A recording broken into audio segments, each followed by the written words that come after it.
OK, dernier problème pour ce cours-ci. Alors, une étude réalisée sur plusieurs années par des biologistes montre une étroite corrélation entre la population de lièvres d'une région donnée et celle de son principal prédateur, le lynx. La population P de lynx en nombre d'individus varie selon la règle P égale moins 3 cos de pi sur 5 x plus 5, où x représente le temps écoulé en années depuis le début de l'étude. Durant l'étude, les spécialistes ont noté que la population de lièvres variait de 80 à 200 individus et que le graphique de cette population évoluait selon une fonction sinus ayant la même période que celle des lynx. Alors, si on cherche la règle en fait qui met en relation la population de lièvres selon le temps. Si je fais mon graphique pour le lièvre et pour le lynx. OK. Alors, je regardais ma copie. Là. Donc, ici,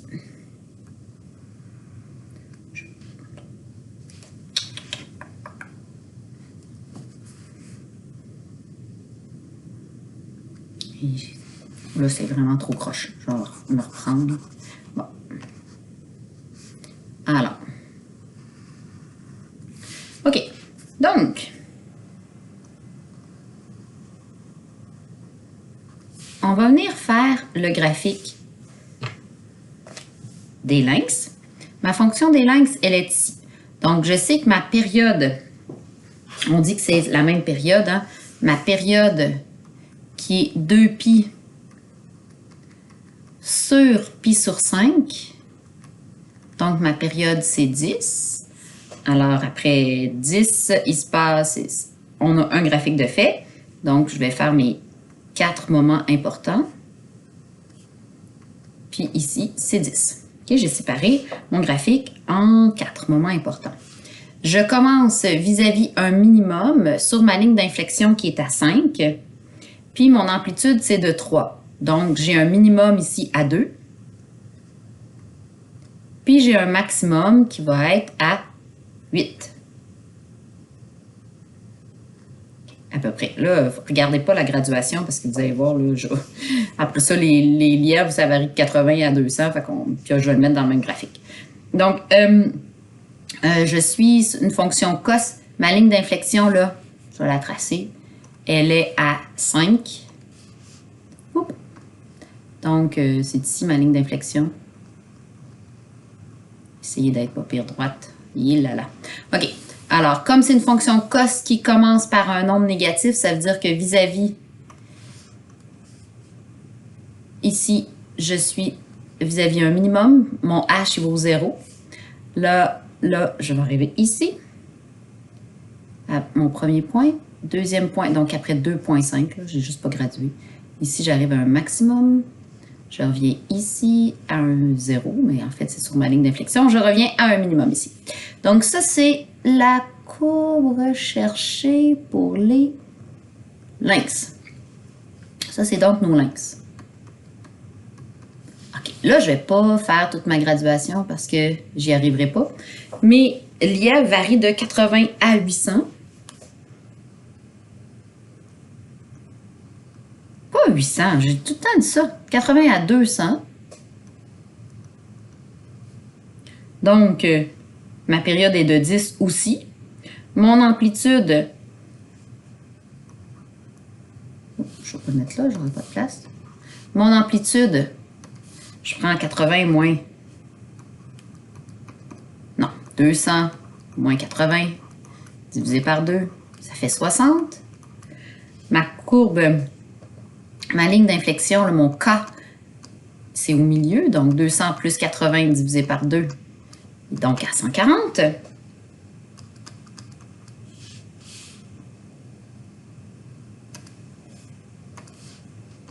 Alors ici, ça va être mon K.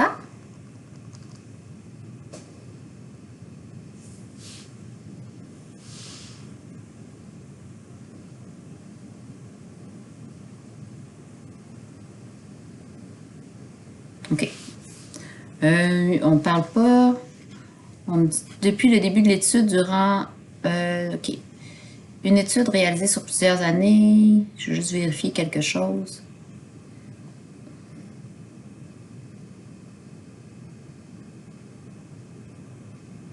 Ah, ouais, c'est ça que je cherchais. Ça évolue selon une fonction sinus. Donc là, ici, on a une fonction cosinus.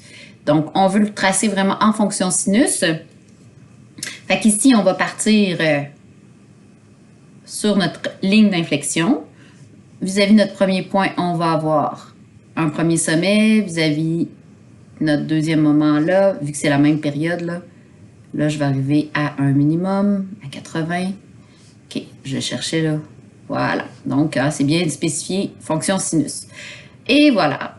Là, j'ai le graphique pour mes lièvres.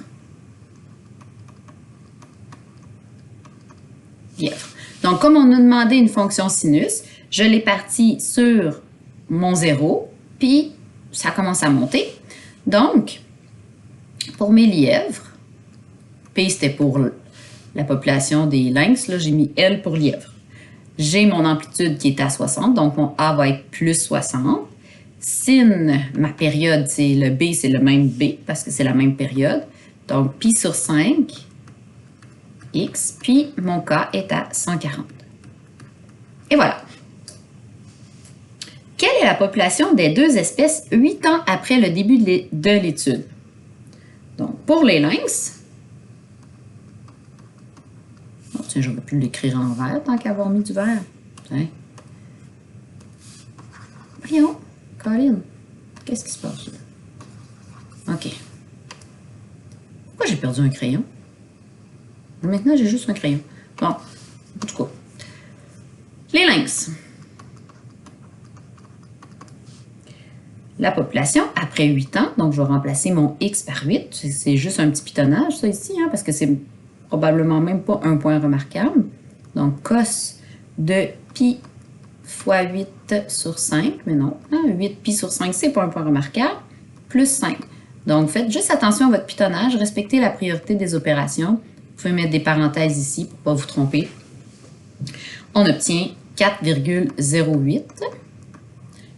Donc, 4 lynx. Les lynx, il n'y en a pas beaucoup dans une population. Un lièvre maintenant, pas un, mais des lièvres. 8 ans après, donc 60 sin de pi sur 5 fois 8 plus 140, on obtient pas mal plus de lièvres. Donc, 82,93. Donc, là, on accepte très facilement 82 ou 83 lièvres. Les deux réponses seraient bonnes.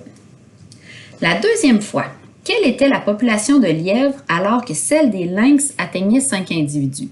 Donc, 5 individus, pour mes lièvres, ça arrive, pour mes lynx, excusez, ça arrive à quel moment? Donc, on cherche pour les lynx, là, pour quelle valeur de X avons-nous une population égale à 5? Donc là, je vais faire ma résolution. J'ai moins 3 cos de pi X sur 5 plus 5 égale à 5. On fait moins 5 de chaque côté. On divise par moins 3. Je vais le faire tout de suite, là, ça va sauver des étapes. De toute façon, 5 moins 5, ça donne 0. Donc, cos de pi x sur 5 égale à 0.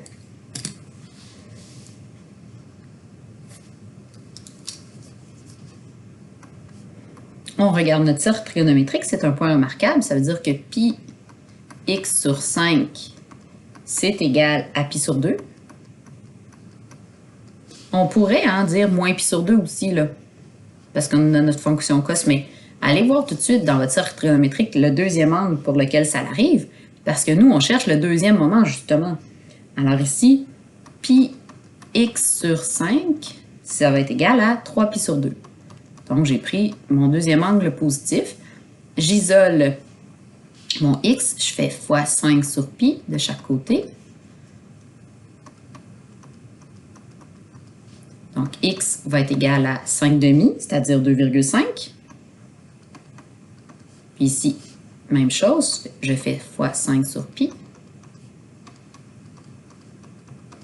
X va être égal à 7,5. Ça, c'est le deuxième moment.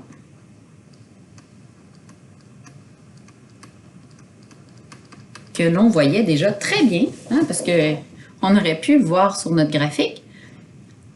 Le 5, c'est sur ma ligne d'inflexion. C'est quand même assez rare qu'on va demander ça, là. Ça, on savait que c'était 2,5. Puis ça, on savait que c'était 7,5 parce qu'on a pris 10 divisé par 4. Là. Fait qu'on le voyait déjà. On peut le confirmer sur notre graphique. On cherche la valeur des lynx à ce moment-là.